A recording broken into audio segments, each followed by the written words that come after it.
Bien pour le bien.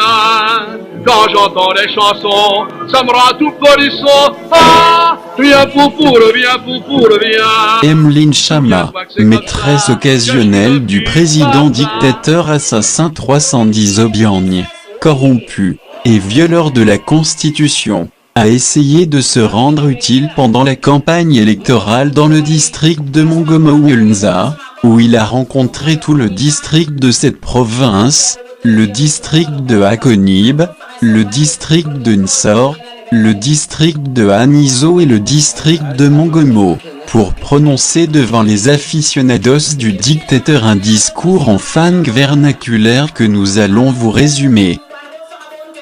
Il faut savoir qui est Emeline Chama, originaire de Ezanvi Mokogo. Cette dame était la secrétaire de la coalition qui s'est fait éjecter comme une Matahari, étant concubine du dictateur Obiang Nguema, amant ministre Heriberto Mbangono, et Nicolas Mkobaman Chama, ministre de la Sécurité nationale. Une situation qui a causé la rupture, entre autres traîtres avec Raimundo Elan Sang également éjecté de la Corée pour haute trahison.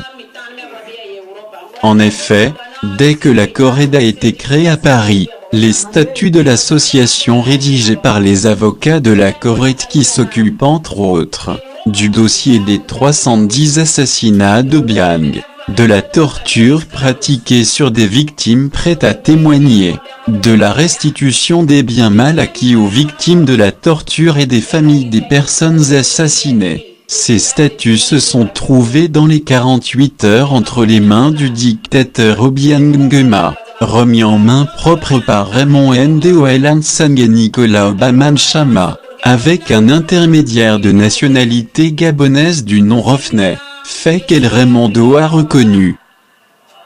Selon Raimundo Elan Sang, il y avait un accord de 30 000 € contre remise de ces statuts au président dictateur Obiang Nguema Bazogo. L'argent est arrivé dans la main gabonaise de M. Rofnet en tant que représentant de l'opposition gabonaise à Paris, et que seulement des miettes de cette somme ont pu être empochées de la main à la main par Raimundo Elan Sang. La répartition de tous ces méfaits ayant été commis, a donné lieu à la répartition que l'on peut imaginer entre Raimundo Elan Sang et Emeline Chama. Aujourd'hui, nous avons pu observer que la campagne du parti anti-démocratique de Guinée équatoriale, que le PDGE, par la bouche de Matahari colporte des mensonges en accusant le président de la coalition Corée Salomon Abezone et en désignant sous le terme de voyous et de criminels l'opposition, et les pauvres exilés, en oubliant qu'ils ont fui le pays pour y avoir été torturés, et que s'ils sont encore vivants, c'est parce qu'ils ont pu échapper au criminel Obiang 310, à sa famille et à sa clique. L'opposition en exil n'a jamais voulu assassiner Obiang Nguema Bazogo. Elle entend tout d'abord lui demander de quitter le pouvoir, pour mettre en place un véritable système démocratique permettant d'éradiquer la pauvreté, dont sont victimes 80% de la population, qui vivent avec moins de $1 par jour, pendant que le président accumule les richesses avec un revenu journalier de $50 000. Ce qui lui a permis d'avoir une fortune évaluée par Forbes à $600 millions.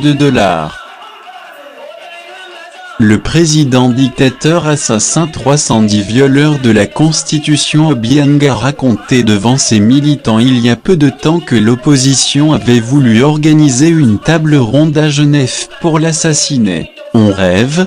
Depuis, le président est revenu chercher la première dame en Suisse, parce qu'elle avait été arrêtée avec $50 millions pour frais de bouche. Le président qui n'a pas peur de se faire assassiner et donc qui a menti, est bien allé à Genève la chercher avec $5 millions pour payer la caution et la faire sortir du cachot 5 étoiles dans lequel elle aurait mérité de croupir.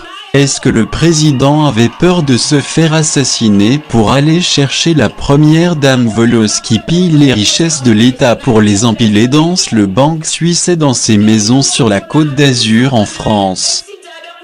Emily comme elle respire en se prenant pour une espionne comme Mata Hari, pour dénoncer que la Corée voulait assassiner le président. Elle bluffe le grand nigo de président qui croit tout ce qu'elle raconte parce qu'elle lui fait les yeux doux. Non, la Corée veut que le président démissionne et provoque une réunion de l'ensemble des partis y compris d'opposition, et aussi bien évidemment de ceux qui sont en exil pour mettre en place un véritable processus démocratique.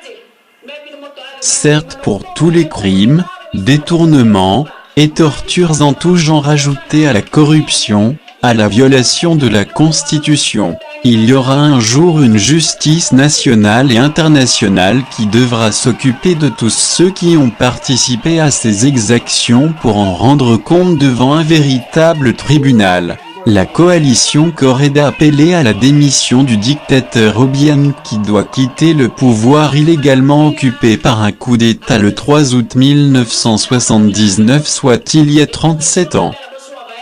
Le dictateur Obiang le reconnaît lui-même, il est depuis trop longtemps au pouvoir, et ce grand dictateur qui a OMOIONS 310 assassinats sur les épaules veut nous faire croire que c'est le peuple qui l'oblige à rester au pouvoir et à violer la Constitution. Non Obiang, le peuple veut que tu partes, voilà trop longtemps que tes poches sont pleines et que la corruption, la triche aux élections, la dictature, les crimes, les assassinats politiques, pour éliminer tous ceux qui voulaient te barrer la route du pouvoir, et voulaient un véritable changement, car 80% de la population vit en dessous du seuil de pauvreté, avec moins de $1 par jour, et 250 000 Équato-Guinéens sont partis et ont fui la dictature. Voilà le résultat de ce que tu as fait Obiang.